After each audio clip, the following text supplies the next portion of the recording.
It began with a simple feeling of restlessness, an odd sensation that seemed to creep into my nights. I would awaken in the morning with a feeling of disorientation, unsure of how I had ended up in places I did not remember going to. At first, I dismissed it as mere forgetfulness, but as the incidents grew more frequent and bizarre, I knew something was amiss. One night, as I lay in bed, I felt an irresistible urge to get up and walk. My body moved on its own, and I found myself standing in front of the bedroom mirror, staring at my reflection with hollow eyes. My mind screamed for me to stop, but it was as if I was a mere observer of my own actions.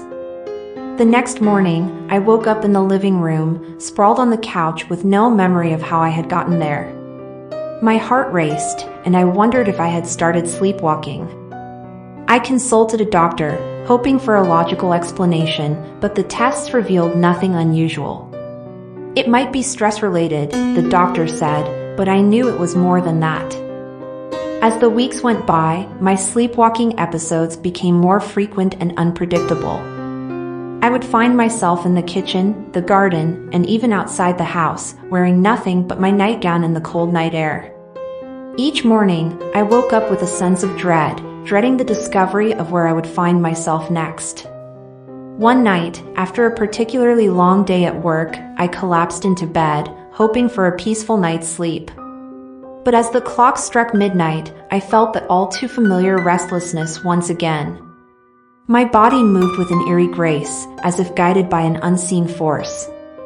I found myself walking down the darkened streets, my feet leading me to a part of town I had never been to before. The shadows seemed to dance around me, and the distant sounds of creaking doors and whispers sent chills down my spine. I walked for what felt like hours until I arrived at an old, abandoned mansion at the end of a desolate alley.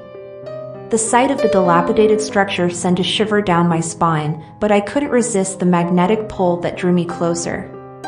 My hand reached for the rusty doorknob, and to my surprise, the door swung open with an eerie creak. Inside, the air was heavy with the scent of decay, and the flickering candlelight barely illuminated the dust-laden room. As I stepped further into the mansion, I felt a strange presence enveloping me, as if I had entered a realm where time had stood still. The walls seemed to whisper ancient secrets, and the eerie silence weighed heavily on my soul. My feet carried me up a rickety staircase, and I felt like a marionette controlled by invisible strings. I reached a dimly lit room at the end of the hallway, and the sight that greeted me was both mesmerizing and terrifying. In the center of the room stood a large mirror, its frame adorned with strange symbols and eerie engravings. The reflection in the mirror showed a woman who looked like me, but her eyes were dark and hollow, devoid of any semblance of humanity. As I stared at my doppelganger, I felt an overwhelming sense of dread and realization. This wasn't just sleepwalking, something supernatural was at play. The mirror seemed to hold a sinister power, one that beckoned me to step through its glassy surface into another realm. I resisted the urge to move closer, my heart pounding in my chest. But as the seconds passed, my resolve weakened, and an inexplicable desire to step into the mirror consumed me. I reached out a trembling hand, my reflection doing the same, as if mirroring my every movement. As our fingertips touched the glass, an electrifying surge coursed through my body, and I was pulled into the mirror's depths. The world around me blurred and twisted, and I found myself in a nightmarish version of reality. I was trapped in a shadowy, twisted reflection of the world I knew. The mansion was now alive with malevolent spirits, their haunting moans echoing through the desolate corridors. I tried to scream, but my voice seemed swallowed by the darkness. In this warped dimension, I was no longer in control of my actions. I was a mere puppet, dancing to the whims of the malevolent spirits that lurked within the mirror's realm. They forced me to commit unspeakable acts, my body moving against my will, my mind trapped in a nightmarish haze. Days turned into weeks, and I lost all sense of time in this haunting abyss. I could feel my sanity slipping away, my identity merging with the malevolence that surrounded me. Then, one fateful night, as I stood before the mirror, my reflection smiled with sinister glee. It spoke to me in a haunting, disembodied voice, revealing the truth that had been hidden from me all along. "You were never in control," it said, its voice dripping with malice. "You were merely a vessel for our desires, a pawn in our wicked games."